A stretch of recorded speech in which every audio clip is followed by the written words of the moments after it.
الحمد لله نحمده ونستعينه ونستغفره ونؤمن به ونتوكل عليه ونعوذ بالله من شرور أنفسنا ومن سيئات أعمالنا من يهده الله فلا مضل له أي فلن تجد له وليا مرشدا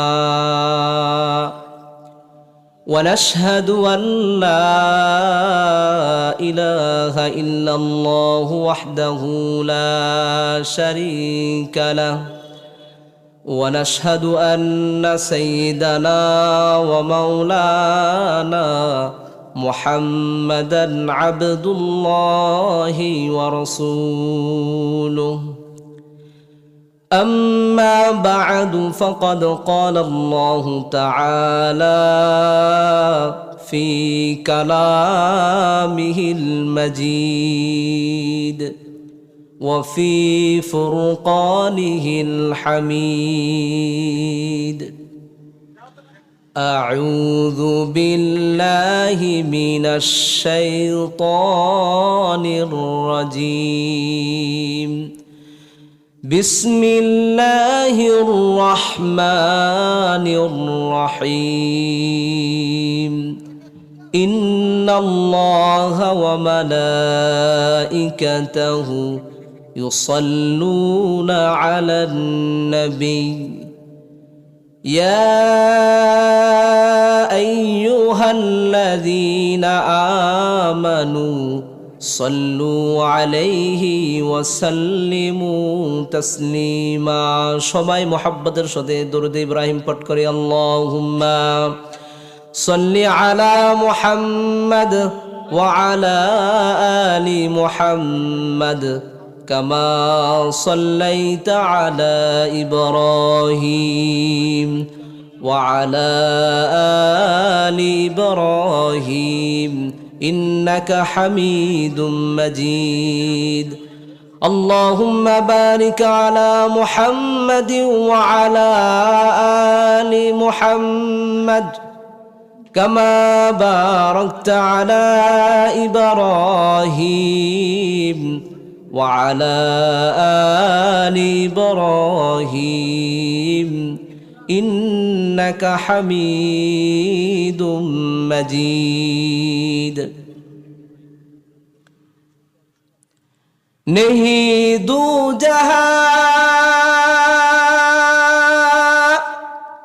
मिसाल मुहम्मद जमाले खुदा है कमाले मुहम्मद बलगल उला बिकमालिही कशफत तुजा बिजमालिही हसनत जमीउ खिसालिही صلوا عليه وآله قابل محترم সম্মানিত উলামায়ে কেরাম আইম্মায়ে মাসাজিদ দিনদার মুসলমান ভাইরা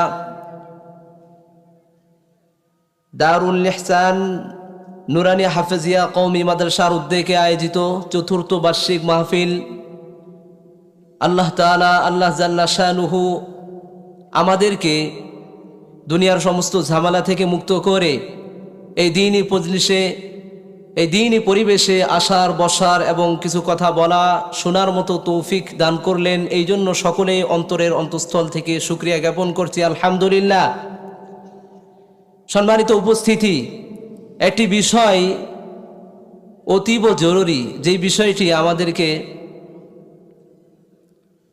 মানতে হবে, কারণ আল্লাহ রব্বুল আলামিন যেমন সত্য, আমার কথাগুলো আপনারা শুনবেন মনোযোগ দিয়ে, যেমন আল্লাহ পাক রব্বুল আলামিন সত্য, তার পয়গম্বরও তেমন সত্য। এই কথাটি কি সঠিক না বেঠিক? এখন পয়গম্বর আলাইহিস সালাম কি বলছেন? সাইয়েদুনা আবু হুরায়রা রাদিয়াল্লাহু তাআলা আনহু থেকে বর্ণিত, বিশ্বনবী হযরতে মুহাম্মদ মুস্তাফা সাল্লাল্লাহু আলাইহি সাল্লাম বলেন, মাজতামা কওমুন ইয়াযকুরুনাল্লাহা ইল্লা হাফাতহুমুল মালাইকা ওয়া গাশিয়াতহুমুর রাহমাহ ওয়া নাযালাত আলাইহিমুস সাকিনাহ ওয়া যাকারাহুমুল্লাহু ফী মান ইনদাহু। আল্লাহর হাবিব সাল্লাল্লাহু আলাইহি সাল্লাম বলছেন, ও আমার উম্মতেরা শুনে রাখো, যেখানে আমি আল্লাহ এবং রাসূল সাল্লাল্লাহু আলাইহি সাল্লামের কোরআনের মজলিসে, হাদিসের মজলিস যেখানে হয়ে যায়, আর যেখানে আমি আল্লাহ তাআলাকে নিয়ে আলোচনা করা হয়, স্মরণ করা হয়, সেই মজলিসে আল্লাহ পাক রব্বুল আলামিন 4টি রহমত বর্ষিত করেন। জোরে জোরে বলতে হবে সুবহানাল্লাহ। এখন আমি আপনাদেরকে প্রশ্ন করব, আপনারা এখানে না বসে যদি আমার সামনে আসতেন, এই মজলিসটা সুন্দর হতো, কথা বলা সুন্দর হতো। আল্লাহ রব্বুল আলামিন 4টা যে আমি বলবো আপনাদেরকে, 4টি রহমত আল্লাহ তাআলা আমাদের উপর বর্ষিত করবেন। আমি সহিহ মুসলিমের রিওয়ায়াত পাঠ করতেছি আপনাদের সামনে। আমি নিজের ব্যক্তিগত কোনো কথা বলছি না আপনাদেরকে। এখন আমি আপনাদেরকে প্রশ্ন করছি, আমি কি রহমতের আশায় কি এখানে এসেছি, না মাহফিল দেখতে এসেছি? কথা বলুন। রহমতের আশায় এসেছি, আমাদের গুনাহকে মোচন করার জন্য এসেছি। এই জন্য বাবাজিরা, চাচারা, ভাইয়ারা, আপনারা যারা পিছনে আছেন, চেয়ারগুলো নিয়ে এসে চলে আসেন। আপনারা সামনে বসেন, চেয়ারগুলো নিয়ে চলে আসেন। সাইডে যারা আছেন, আপনারা চেয়ারগুলো নিয়ে সামনে বসতে পারেন, কোনো সমস্যা নাই। এতে কোনো দ্বিধাদ্বন্দ্ব থাকবে না এক মুহূর্ত। কারণ কি, আমি চাই, আপনিও চান যেন আমি আল্লাহ রব্বুল আলামিন রহমতের ভাগীদার হয়ে যাই।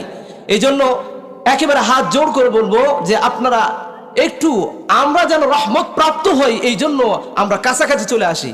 আরে ভাই, মাহফিলের যদি সৌন্দর্যই না হয়, বক্তা কি কথা বলবে আর শ্রোতা কি কথা শুনবে, আর আমাদের জীবনে কি আমরা ফিট করতে পারবো আমলের জন্য? এই জন্য আমি বলবো আপনারা একটু আসুন আর জিকির করুন, লা ইলাহা, জোরে জোরে, লা ইলাহা ইল্লাল্লাহ, মুহাব্বতের সাথে, লা ইলাহা ইল্লাল্লাহ, লা ইলাহা ইল্লাল্লাহ। অল্প সময়, এই সময়ের মধ্যে কয়েকটি কথা, গুরুত্বপূর্ণ কয়েকটি কথা বলবো। তো যে হাদিসটি পাঠ করেছিলাম, আল্লাহর হাবিব সাল্লাল্লাহু আলাইহি সাল্লাম বলছেন, মাজদামা কওমুন ইয়াযকুরুনাল্লাহা, যেই মজলিসে আমি আল্লাহ পাক রব্বুল আলামিনের আলোচনা হয়, আমার কোরআনের আলোচনা হয়, আমার নবীর আলোচনা হয়, আমার ইসলাম দ্বীনের আলোচনা হয়, আমি আল্লাহ সেই মজলিসকে হাফাতহুমুল মালাইকা, সেই মজলিসকে আমি আমার ফেরেশতা দিয়ে বেষ্টন করে দেই। সুবহানাল্লাহ বলি। দ্বিতীয় নম্বর, আল্লাহর হাবিব সাল্লাল্লাহু আলাইহি সাল্লাম বলেন, ওয়া গাশিয়াতহুমুর রাহমাতু, এবং আমি আল্লাহ সেই মজলিসের উপরে আমি আল্লাহ রহমত নাজিল করি। সুবহানাল্লাহ। আল্লাহর হাবিব সাল্লাল্লাহু আলাইহি সাল্লাম বলেন, ওয়া নাযালাত আলাইহিমুস সাকিনাতু, আল্লাহ রাব্বুল আলামিন বলছে, আমি বান্দাদের প্রতি ওই মজলিসের ভিতরে, ওই মজলিসের উপরে আমি প্রশান্ত অবতীর্ণ করে থাকি। আবার বলি সুবহানাল্লাহ। আরে ভাই, আরো একটি শেষ নম্বর, চতুর্থ নম্বর, আরো সুন্দরভাবে আল্লাহর হাবিব বর্ণনা করেছেন। ও আমার বান্দারা, আল্লাহ রাব্বুল আলামিনের হাবিব বলছে, ও আমার উম্মতরা শোনো, আল্লাহ রাব্বুল আলামিনের যে আলোচনাগুলো করা হচ্ছে এই মাজলিসে, আল্লাহ রাব্বুল আলামিন সেই আসমানের উপরে, আরশের উপরে সেই ফেরেশতাদেরকে নিয়ে এই যে বান্দাগুলো কোরআন শুনতেছে, কোরআনের আলোচনা করতেছে, এই বান্দাগুলোর আলোচনা আল্লাহ রাব্বুল আলামিন ফেরেশতাদের সামনে করতে থাকেন। সুবহানাল্লাহ বলি, জোরে বলি সুবহানাল্লাহ। শুধু কি তাই? সুনানে তিরমিজির বর্ণনায় এসেছে, আল্লাহর হাবিব সাল্লাল্লাহু আলাইহি সাল্লাম বলেন, আনাস রাদিয়াল্লাহু তাআলা আনহু থেকে বর্ণিত, আল্লাহর হাবিব সাল্লাল্লাহু আলাইহি সাল্লাম বলেন, ইদা মারারতুম বিরিয়াদিল জান্নাহ, ও আমার সাহাবীরা, ও আমার উম্মত, যখন তোমরা রিয়াদিল জান্নাহ, জান্নাতের বাগিচার পাশ দিয়ে হেঁটে যাবে, যখন তোমরা জান্নাতের বাগিচার পাশ দিয়ে হেঁটে যাবে, ফারতাউ, তখন তোমরা সেই জান্নাতের বাগিচার মধ্যে বসে যাও, অথবা সেখান থেকে উপভোগ করো তার রহমত এবং ফাজাইল গুলো তোমরা গ্রহণ করো। আল্লাহর হাবিব সাল্লাল্লাহু আলাইহি সাল্লামের কথা শুনে সাহাবায়ে কেরাম অবাক হয়ে গেলেন। ও আল্লাহর হাবিব, এই দুনিয়াতে রিয়াদুল জান্নাহ, জান্নাতের বাগিচা কোনটা? আমরা তো শুনেছি কিয়ামতের ময়দানে, কিয়ামত সংঘটিত হওয়ার পরে আল্লাহ রাব্বুল আলামিন বান্দাদেরকে জান্নাত নামক সেই স্থান দান করবে, কিন্তু এই দুনিয়ার মধ্যে আমরা কিভাবে পাবো? আল্লাহর হাবিব সাল্লাল্লাহু আলাইহি সাল্লামকে সাহাবায়ে কেরাম জিজ্ঞাসা করলেন, ওমা রিয়াদুল জান্নাহ, জান্নাতের বাগিচা কোনটি? আল্লাহর হাবিব সাল্লাল্লাহু আলাইহি সাল্লাম হাদিসে মুবারকে বলেন, ক্বালা হিলাকুয যিকরি, এই যে ও আমার উম্মতেরা শোনো, আমি আল্লাহ, আমি নবীকে নিয়ে, আমি এবং আমার আল্লাহকে নিয়ে, এই ইসলামকে নিয়ে, কোরআনকে নিয়ে যেই মজলিসে আল্লাহ রব্বুল আলামিনের এবং রাসূলের কোরআনের হাদিসের এই গুণগানগুলো গাওয়া হয়, জিকির হয়, হাদিসের মজলিস হয়, এই মজলিসগুলোই হচ্ছে জান্নাতের বাগিচা। জোরে বলেন সুবহানাল্লাহ। এই হাদিসগুলো শুনে কি আপনারা খুশি হয়েছেন না বেজার হয়েছেন বলেন? আসলে এই কথাগুলো আমরা শুনতে পারছি না বলে আমাদের অন্তর নিচ্ছে না। এই জন্য এই মাহফিলের আনাচে কানাচে অনেক জায়গায় রয়েছে। আমি আবারও বলবো, আমি যদি 4টি রহমত, হাজারো রহমত আমরা নিতে চাই, তাহলে একটু মেহেরবানি করে নিজেকে আল্লাহ তাআলার কাজে সমর্পণ করে 4টি রহমত অর্জিত করার জন্য আমরা এই মাহফিলে আসব। মুসলমান ভাইয়েরা আমার, সময় অতি স্বল্প। আমি একেবারে সূরা ইব্রাহিমের 3টি আয়াত নিয়ে কথা বলবো আপনাদের সামনে। আল্লাহ রাব্বুল আলামিন সূরা ইব্রাহিমের 24 নম্বর আয়াত থেকে 27 নম্বর আয়াত পর্যন্ত 2টি কথা বলেছেন। এই 2টি মেসেজ আমি আপনাদেরকে দিয়েই আমি ইনশাআল্লাহ বিদায় নিব। আমাদেরকে সময় তখন বলবে ছেড়ে দিতে, এই জন্য আমি আলোচনায় ঢুকে যাচ্ছি। আপনারা একটু মনোযোগ দিবেন। আশেপাশে কথাবার্তা না বললে আমার জন্য সুবিধা হয়, আপনাদের জন্য সুবিধা হয়। আল্লাহ রাব্বুল আলামিন পবিত্র কোরআনুল কারীমে সূরা ইব্রাহিমের আল্লাহ তাআলা 24 নম্বর আয়াতে বলেন, ألم تر كيف ضرب الله مثلا طيبة كشجرة طيبة أصلها ثابت وفرعها في السماء تؤتي أكلها كل حين بإذن ربها ويضرب الله الأمثال للناس لعلهم يتذكرون الله أكبر جربني الله أكبر আল্লাহ রাব্বুল আলামিন এই 2টি আয়াত 3টি আয়াতে আল্লাহ তাআলা 2টি মেসেজ আমাদেরকে দিয়েছেন। ও আমার বান্দারা শোনো, আল্লাহ রাব্বুল আলামিন হযরতে মুহাম্মদ মুস্তাফা সাল্লাল্লাহু আলাইহি সাল্লামকে ডাক দিয়ে বললেন, ও নবী, আপনি কি লক্ষ্য করেন না, আপনি কি দেখেন না, কাইফা দরাবাল্লাহ, আমি আল্লাহ কিভাবে দৃষ্টান্ত দিয়েছি, আমি আল্লাহ কিভাবে উপমা দিয়েছি, দৃষ্টান্ত কিভাবে দিয়েছি। আল্লাহ রাব্বুল আলামিন বলেন, কালিমাতান তাইয়িবাতান, আমি উত্তম বাক্যের একটি দৃষ্টান্ত দিয়েছি। উত্তম বাক্যের দৃষ্টান্ত কি? আল্লাহ রাব্বুল আলামিন বললেন, কাশাজারাতিন তাইয়িবাতিন, উত্তম বাক্যের দৃষ্টান্ত আছে একটি উৎকৃষ্ট গাছের সঙ্গে আল্লাহ তাআলা দৃষ্টান্ত দিয়েছেন। ও মুসলমান ভাইরা আমার, আমাদের জানার দরকার আছে কি নাই, উত্তম কালিমা কোনটি আর উৎকৃষ্ট গাছ কোনটি, দরকার আছে? আল্লাহ রাব্বুল আলামিন বলছেন, ও আমার বান্দারা শোনো, উত্তম কালিমা কোনটি, উত্তম বাক্য কোনটি? মুফাসসিরিনে কেরাম বলেন, আল্লাহর হাবিব সাল্লাল্লাহু আলাইহি সাল্লামের সামনে হযরত আব্দুল্লাহ ইবনে উমর রাদিয়াল্লাহু তাআলা আনহুর সন্তান আব্দুল্লাহ ইবনে উমর তিনি বসা রয়েছেন। তিনি বর্ণনা করেন, আমরা রাসূলুল্লাহ সাল্লাল্লাহু আলাইহি সাল্লামের সামনে আমরা বসা ছিলাম। এই মুহূর্তে আল্লাহর হাবিব সাল্লাল্লাহু আলাইহি সাল্লাম বললেন, তোমরা কি জানো উত্তম বৃক্ষ কোনটি, উৎকৃষ্ট বৃক্ষ কোনটি, উৎকৃষ্ট গাছ কোনটি? ওই গাছ হচ্ছে খেজুর গাছ, যেই গাছের পাতা পড়ে না, যেই গাছের গ্রীষ্ম পাতা পড়ে না, শীতও পাতা পড়ে না। আপনাদেরকে আমি প্রশ্ন করতেছি, আমাদের মাঝে অনেক খেজুর গাছ রয়েছে, এই খেজুর গাছগুলোর কি পাতা কখনো ঝরে পড়ে? আল্লাহর হাবিব সাল্লাল্লাহু আলাইহি সাল্লাম এই প্রশ্ন করলেন, সাহাবীরা উত্তর দিতে পারলেন না। আব্দুল্লাহ ইবনে উমর রাদিয়াল্লাহু তাআলা আনহু তার পিতা রয়েছে, আবু বকর রয়েছে, কেউ উত্তর দিলেন না। আল্লাহর হাবিব সাল্লাল্লাহু আলাইহি সাল্লাম এই উত্তর জানিয়ে দিলেন যে সেইটি হচ্ছে খেজুর বৃক্ষ, যে উত্তম উৎকৃষ্ট বৃক্ষের কথা বলেছে সে হচ্ছে খেজুর বৃক্ষ। তখন আব্দুল্লাহ ইবনে উমর রাদিয়াল্লাহু তাআলা আনহু ছোট বাচ্চা, তিনি যখন এই মজলিস থেকে উঠে যান, বাবার সঙ্গে হেঁটে যাচ্ছে, তখন আব্দুল্লাহ ইবনে উমর রাদিয়াল্লাহু তাআলা আনহু বললেন, ও বাবা, আমি তো সেই উত্তরটি দেওয়ার জন্য আমার মনস্থ করেছিলাম, কিন্তু আমি উত্তরটা দেইনি এই কারণে যে এখানে বড় বড় সাহাবী আবু বকর, ওমর, ওসমান, আলীরা বসে রয়েছে, আর আমি ছোট হয়ে কিভাবে এই প্রশ্নের উত্তর দিব। এই কথা শুনে ওমর রাদিয়াল্লাহু তাআলা আনহু বলছেন, ও বৎস, আমার প্রিয় বৎস, তুমি যদি এই উত্তরটা দিতে পারতে তাহলে আমি পিতার কাছে তুমি এই জীবনে সবচেয়ে এটাই তোমার কাছে বেশি পাওয়া ছিল, আর এটাই আমার আনন্দের কারণ ছিল, তুমি সেই উত্তরটা দেওনি। এই বলে তিনি আফসোস করলেন, তুমি যদি এই উত্তরটা রাসূলের সামনে পেশ করতে পারতে তাহলে আমি কেমন বাবা এটা আমি রাসূলের সামনে প্রকাশ হয়ে যেত যে আমার সন্তান, আল্লাহ তাআলা এমন সন্তান দান করেছে যেই সন্তানের মেধা প্রখর, যে সন্তান সবকিছু জানে। এজন্য সেই হাদিসটি আল্লাহর হাবিব সাল্লাল্লাহু আলাইহি সাল্লামের সাহাবী আব্দুল্লাহ ইবনে উমর বললেন, তাহলে আমরা জানলাম উৎকৃষ্ট গাছ হচ্ছে খেজুর গাছ, যেই খেজুর গাছের আল্লাহ রাব্বুল আলামিন তারপরে বলেন এই খেজুর গাছের কয়টি গাছ? 3টি গাছ আল্লাহ তাআলা বলেছেন, তুতি উকুলাহা কুল্লা হিনিন বিইذনি রাব্বিহা। এই খেজুর গাছের গোড়া থাকে মাটির নিচে, থাকে কি থাকে না?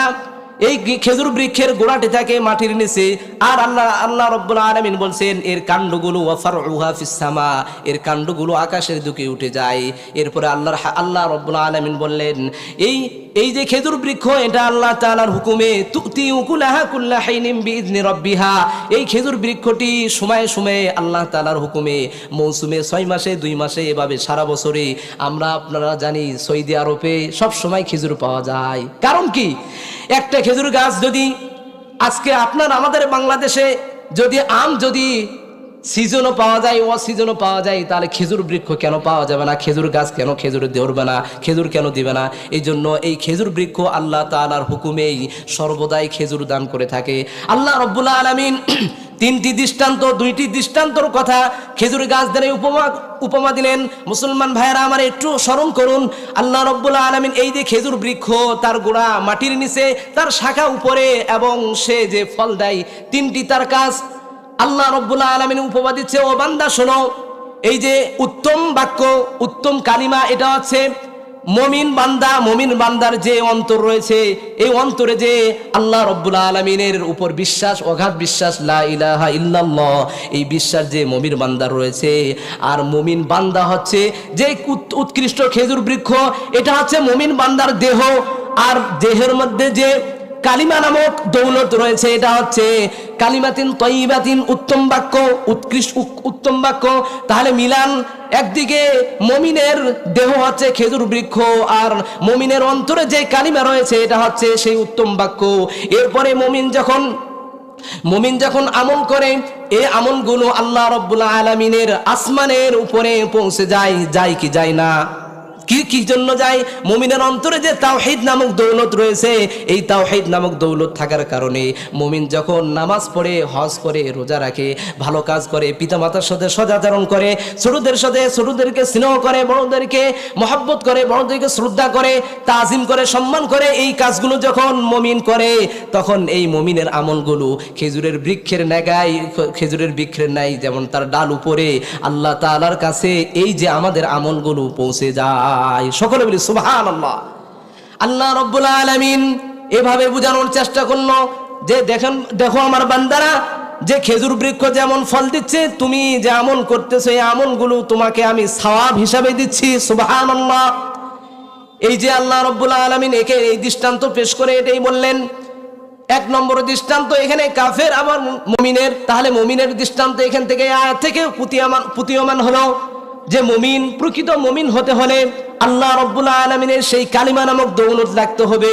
এখন আমি আপনাদের কাছে প্রশ্ন করতে চাই, একটা খেজুর বৃক্ষ, একটা চারা যদি এই মাটির জমিনে পোঁতানো হয়, একটা চারা যদি, কোনো গাছের চারা যদি এই মাটির মধ্যে রাখা হয়, তাহলে সেই চারাটার জন্য 4টি উপাদান লাগে, না হলে এই চারা ঠিক মতো বেড়ে ওঠে না, আর এই চারা ফল দেয় না।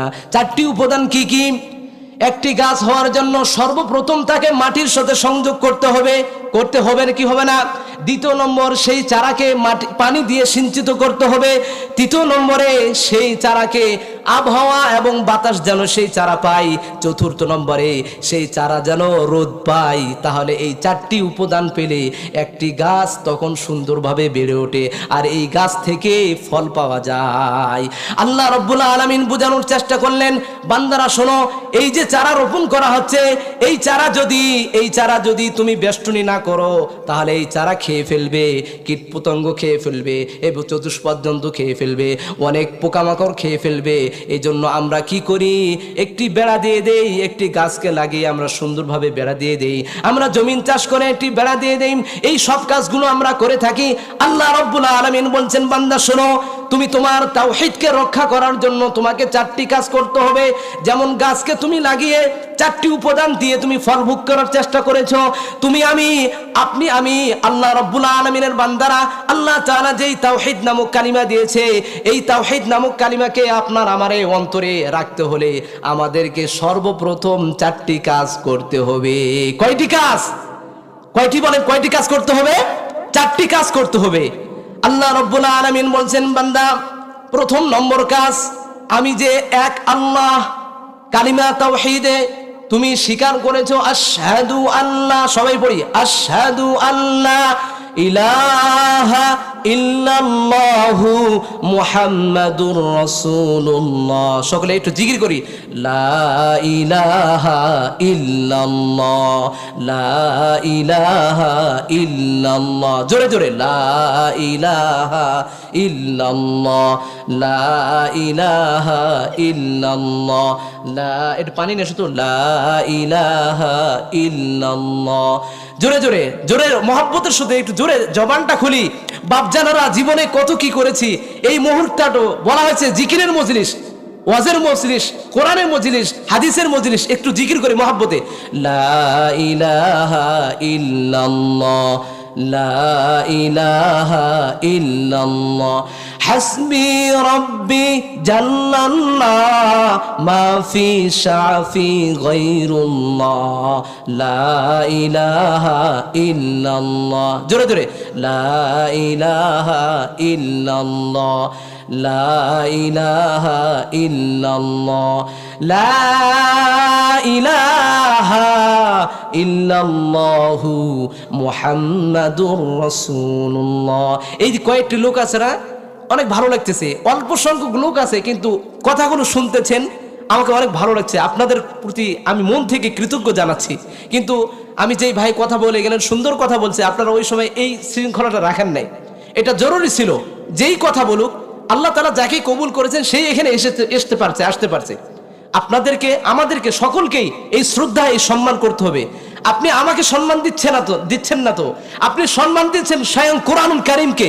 আমি কোরআনুল কারীম থেকে কথা বলছি, আপনি সম্মান দিচ্ছেন হাদিসে মুবারক থেকে, আপনি সম্মান দিচ্ছেন বিশ্বনবী হযরতে মুহাম্মদ মুস্তাফা সকলে বলি সাল্লাল্লাহু আলাইহি সাল্লাম। আপনি সম্মান দিচ্ছেন সকল এই কোন কায়নাতের সৃষ্টিকর্তা মহান রব্বুল আলামিনকে। তাহলে এগুলো সম্মান তো অবশ্যই আমাদেরকে দিতে হবে, আমি যদি মুসলমান দাবি করে থাকি। আমি 4টি বিষয় বলবো, যেই 4টি উপাদান দিয়ে একটি গাছকে, একটি চারাকে সুন্দরভাবে ফলদায়ক ফল দেওয়ার জন্য প্রস্তুত করা হয়। আল্লাহ রাব্বুল আলামিন বলছেন, ও আমার বান্দারা, আমি সূরা ইব্রাহিমের 24 নম্বর আয়াত থেকে কথা বলছি। আল্লাহ তাআলা বলছেন, 4টি উপাদান যদি তুমি করতে পারো বান্দা, তাহলে তুমি আমার এই কালিমার তাওহীদ, কালিমা নামক তাওহীদকে তুমি সুন্দরভাবে বেষ্টিত করে রাখতে পারবে, তোমার জীবন লাইফ পরিচ্ছন্ন হবে, সুন্দর হবে। 4টি উপাদান কি কি? সর্বপ্রথম আমরা ঈমান এনেছি আল্লাহ রাব্বুল আলামিনের উপরে। আল্লাহ রাব্বুল আলামিনের উপরে কি ঈমান এনেছি? লা ইলাহা ইল্লাল্লাহ, নাই কোনো মাবুদ আল্লাহ ছাড়া, এই বিশ্বাস আমরা করেছি। মুসলমান বাবাজিরা আমার, এই বিশ্বাস কিভাবে করতে হবে? আপনি যখন সকালে দোকান খোলেন, দোকানের যখন চাবি আপনি দিচ্ছেন, তখন আপনি বিসমিল্লাহ আল্লাহ তাআলার নাম নিয়ে আপনাকে দোকান খুলতে হবে। আপনি যখন ক্ষেত খামারে যাচ্ছেন, তখন আপনাকে বিসমিল্লাহ বলে পা বাড়ি দিতে হবে। আপনি যখন আপনি যখন চাকরিতে যাচ্ছেন তখন আপনাকে বিসমিল্লাহ বলে রাস্তা মাপতে হবে। আপনি যখন শিক্ষকতা করছেন তখন বিসমিল্লাহ আল্লাহ তাআলার নাম বলে আপনাকে কাজগুলো শুরু করতে হবে। অর্থাৎ সমস্ত অবস্থায় আল্লাহ রাব্বুল আলামিনকে অগাধ বিশ্বাস, তিনি ছাড়া কোনো মাবুদ নাই, তিনি ছাড়া কোনো ইলাহা নাই, তিনি সব কিছু করেছেন, তিনি করতে পারেন, এই বিশ্বাস একমাত্র আমার আপনার সকলেই আল্লাহ তাআলার উপরে রাখতে হবে। এক নম্বর কথা, কালিমাকে সুন্দর রাখতে হলে, এই তাওহীদ কালিমা নামক তাওহীদকে আপনি মজবুত রাখতে হলে এক নম্বর কাজ কি? আল্লাহ তাআলার উপরে অগাধ বিশ্বাস। দ্বিতীয় নম্বর কাজ, আল্লাহ রাব্বুল আলামিন এই কালিমার পরেই আল্লাহ তাআলা আল্লাহর হাবিব সাল্লাল্লাহু আলাইহি সাল্লাম হাদিসে মুবারকে বলেছেন বুনিয়াল ইসলামু আলা খামসিন। হাদিসটি পড়ছি না, সেখানে আল্লাহর হাবিব সাল্লাল্লাহু আলাইহি সাল্লাম বলেছেন যে কালিমা আনার পরে, ঈমান আনার পরে বান্দা সর্বপ্রথম নামাজের কাজ করবে। এই কালিমাকে যদি সে হেফাজত করতে চাই, সংরক্ষণ করতে চাই, দ্বিতীয় নম্বর কাজ নামাজ আদায় করতে হবে। এখন আমি আপনাদেরকে প্রশ্ন করব, আজ থেকে আমরা যারা নামাজ পড়ি নাই নামাজ পড়বো তো ইনশাআল্লাহ? সকলে বলি ইনশাআল্লাহ। হাত দূরে দেখায় আল্লাহ তাআলাকে ইনশাআল্লাহ। আল্লাহ রাব্বুল আলামিন এই আল্লাহ তাআলার বান্দাদেরকে 5 ওয়াক্ত নামাজ পড়ার তৌফিক দান করুক। সকলে বলুন আমিন। আরো জোরে বলুন আমিন। আল্লাহ তাআলা যদি দোয়াটা কবুল করে নাই তাহলে আপনার আমার কেউ বাধা দেওয়ার আছে? এই জন্য আমরা দোয়া করব। তাহলে দ্বিতীয় নম্বর কাজ করতে হবে, নামাজ আদায় করতে হবে। ওই কালিমাকে আমাদের অন্তরের ভিতরে যে আল্লাহ তাআলার উপর বিশ্বাস আছে এটাকে অগাধ মজবুত রাখার জন্য। তৃতীয় নম্বর কাজ, যত হারাম কাজ আছে, হারাম কাজ কি কি আপনি তো জানি, আপনার আমার জানা আছে। জিনা করা, ব্যভিচারী করা, ঘুষ খাওয়া, সুদ খাওয়া, মিথ্যা কথা বলা, চুগলখড়ি করা, পরনিন্দা করা, এইভাবে মানুষের মাল আত্মসাৎ করা, এই সমস্ত যত হারাম মাল আছে, যত হারাম উপার্জন আছে, এ থেকে সম্পূর্ণ আমাদেরকে ফিরে আসতে হবে। ফিরে আসবো তো ইনশাআল্লাহ? সকলে বলি ইনশাআল্লাহ। এই 3 নম্বর কাজ এটা গেল। চতুর্থ নম্বর কাজ, ও মুসলমান ভাইয়েরা আমার, যেই ব্যক্তি ঈমান আনলো, যেই ব্যক্তি ঈমান আনয়ন করছে তার প্রতি এটা আবশ্যক হয়ে যায়। চতুর্থ নম্বর কাজ হচ্ছে সেই বান্দা সৎ কাজের আদেশ করবে আর অসৎ কাজ থেকে মানুষকে বিরত করবে। চতুর্থ নম্বর কি? সৎ কাজের আদেশ করতে হবে, অসৎ কাজ থেকে মানুষকে বিরতর চেষ্টা করতে হবে। এই 4টি কাজ যদি কোনো ব্যক্তি করতে পারে তাহলে আল্লাহর হাবিব সাল্লাল্লাহু আলাইহি সাল্লাম বলছেন সেই ব্যক্তি পরিপূর্ণ ঈমানদার এবং কালিমাওয়ালা, তাওহীদওয়ালা, আল্লাহওয়ালা হয়ে যাবে। সকল বলি সুবহানাল্লাহ। তবে একটি বিষয় লক্ষ্য রাখতে হবে মুসলমান ভাইয়েরা আমার, এইদিকে স্মরণ করুন একটু। আমি বলেছিলাম একটি চারাকে বেষ্টনী করা লেগেছিল, চারাকে এই কীট পতঙ্গ আর চতুষ্পদ জন্তু যেন না খেয়ে ফেলতে পারে। এই জন্য কি করা লাগছে? এই জন্য সেই বেষ্টিত করতে হয়েছে সেই চারাকে। ঠিক না বেঠিক? কথাটা বলুন, ঠিক না? এই জন্য তাহলে আমরা বুঝতে পারছি পরিপূর্ণ সেই চারাকে বেষ্টন করার জন্য, এই চারাকে আটক করার জন্য, সবকিছু থেকে রক্ষা করার জন্য একটি বেড়া দেওয়া হয়েছে। যেমন এই মাহফিলকে এই যে চতুর্পাশে একটা বেড়া দেওয়া হয়েছে সৌন্দর্য মণ্ডিত করার জন্য।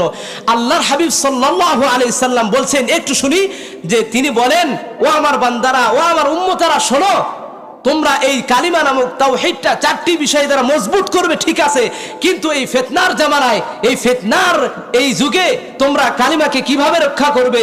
একদিকে তোমাকে টানছে কাদিয়ানি ফিতনা, আরেকদিকে টানছে তোমাকে ইসরায়েলি ফিতনা, আরেকদিকে তোমাকে টানছে আহলে কোরআন নামক ফিতনা, আরেকদিকে তোমাকে টানছে এই যে সকল এনজিও গুলো, আরেকদিকে তোমাকে টানছে যারা হারামখোর তাদের দিকে, আরেকদিকে তোমাকে টানছে যারা সেকুলারিজম।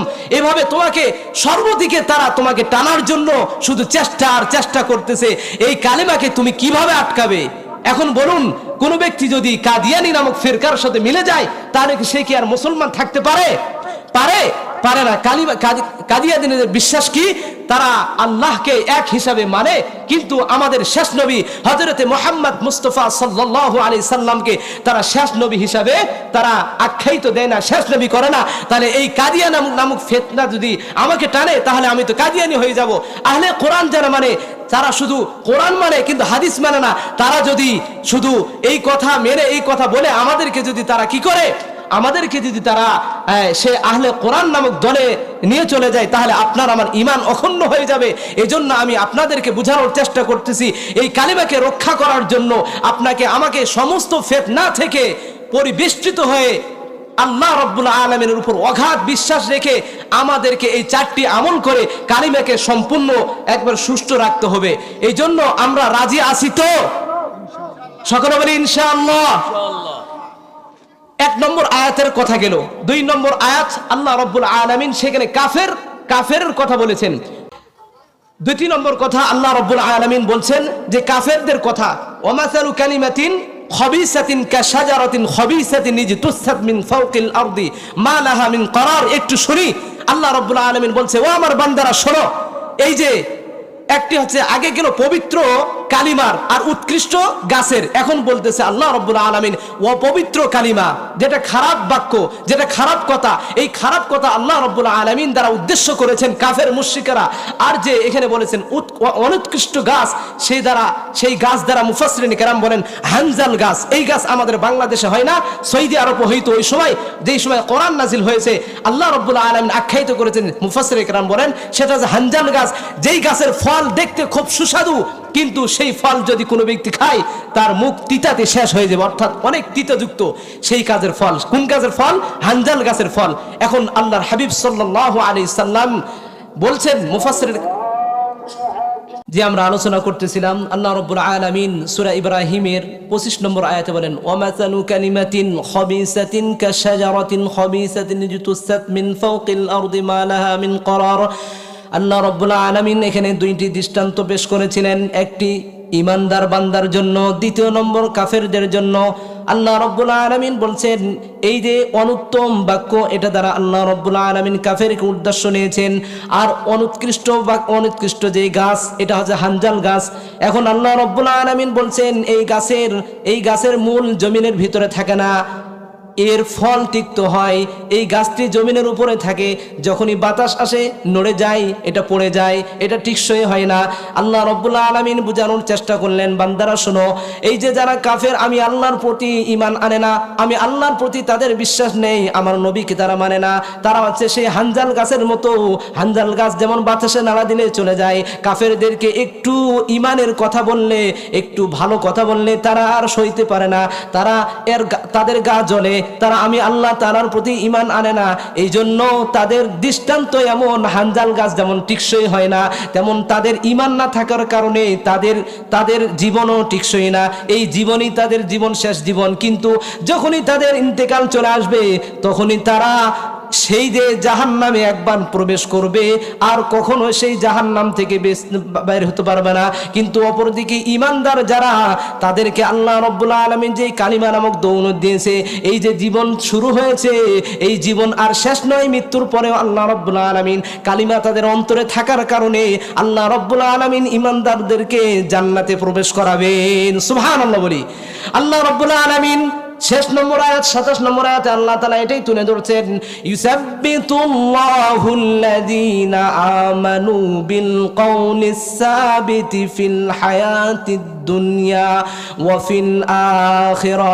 আল্লাহ রাব্বুল আলামিন কত সহজ করে দিয়েছেন, যারা ঈমানদার আল্লাহ তাআলা তাদের ঈমানকে আরো মজবুত করে দিয়েছেন এই কালিমা নামক তাওহীদ দ্বারা, কালিমা নামক দৌলত দ্বারা। এই জন্য আপনার আমার যে অন্তরে কালিমা নামক দৌলত আছে, এই দ্বারা আল্লাহ রাব্বুল আলামিন এও জীবনে এবং পরকালেও আমাদেরকে দৃঢ় রেখেছেন, আমাদেরকে মজবুত রাখছেন। এই জন্য আমি আপনাদেরকে আহ্বান করব, আমরা কালিমা ধারণ করে যেন ইন্তেকাল করি, এই দোয়া আমরা আল্লাহ রাব্বুল আলামিনের কাছে করি। সকলে বলি আমিন। ওয়া আখিরু দাওয়ানা আলহামদুলিল্লাহ।